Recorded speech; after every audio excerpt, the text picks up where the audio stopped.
नमस्कार विद्यार्थी मित्रांनो.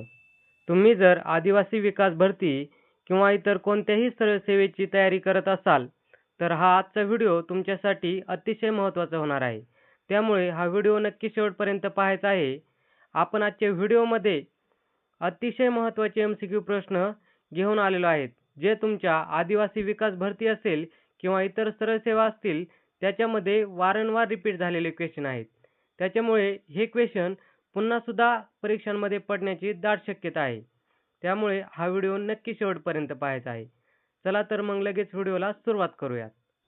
तर या ठिकाणी पाहू शकता प्रश्न क्रमांक पहिला. महाराष्ट्रात आदिवासी विकास संचालनालय कोठे आहे? तर विद्यार्थी मित्रांनो, या प्रश्नाचे योग्य उत्तर येत असेल तर नक्कीच कमेंट करायचे आहे, जेणेकरून तुमचा सराव पुन्हा होईल.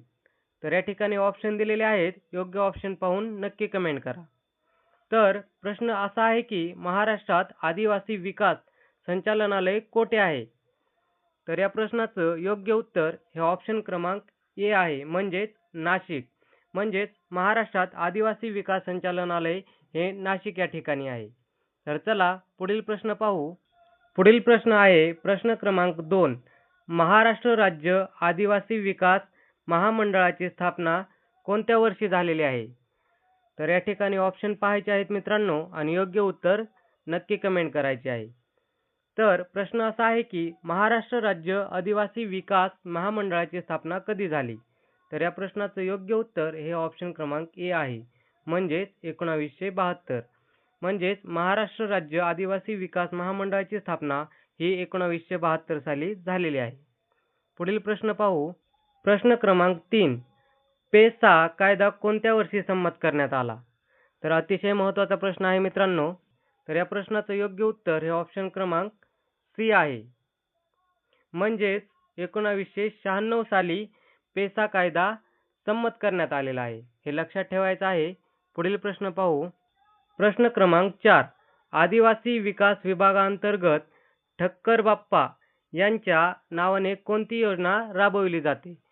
तर या ठिकाणी प्रश्नाचे ऑप्शन पाहायचे आहेत आणि योग्य उत्तर काय आहे ते कमेंट करायचं आहे. तर या प्रश्नाचं योग्य उत्तर हे ऑप्शन क्रमांक डी आहे, म्हणजेच आदिवासी वस्ती सुधार योजना. तर पुढील प्रश्न पाहू. प्रश्न क्रमांक 5. महाराष्ट्र शासनाची खावटी कर्ज योजना कोणत्या विभागाशी संबंधित आहे? तर या प्रश्नाचं योग्य उत्तर ऑप्शन क्रमांक डी योग्य आहे, म्हणजेच आदिवासी विकास विभाग. म्हणजेच महाराष्ट्र शासनाची खावटी कर्ज योजना ही आदिवासी विकास विभाग या क्षेत्राशी संबंधित आहे. तर पुढील प्रश्न पाहू. प्रश्न क्रमांक 6. खालीलपैकी कोणती नदी अरुणाचल प्रदेशमधून भारतात प्रवेश करते? तर या प्रश्नाचं योग्य उत्तर हे ऑप्शन क्रमांक ए आहे, म्हणजेच ब्रह्मपुत्रा. म्हणजेच ब्रह्मपुत्रा ही नदी अरुणाचल प्रदेशमधून भारतात प्रवेश करते. तर पुढील प्रश्न पाहू. प्रश्न क्रमांक 7. न्यायमूर्तींची नियुक्ती या संदर्भात भारतात कोणती प्रणाली लागू आहे? तर पहा, या प्रश्नाचं योग्य उत्तर हे ऑप्शन क्रमांक बी आहे, म्हणजेच कॉलेजियम प्रणाली. म्हणजेच न्यायमूर्तींची नियुक्ती ही कॉलेजियम प्रणाली पद्धतीची लागू करण्यात आलेली आहे भारतामध्ये. हे लक्षात ठेवायचं आहे. पुढील प्रश्न पाहू. प्रश्न क्रमांक 8. प्लासीची लढाई कोणत्या वर्षी झालेली आहे? तर या ठिकाणी इयर दिलेले आहे, ते इयर बघून योग्य कमेंट करायचे आहे. तर प्लासीची लढाई ही 1757 मध्ये झालेली आहे.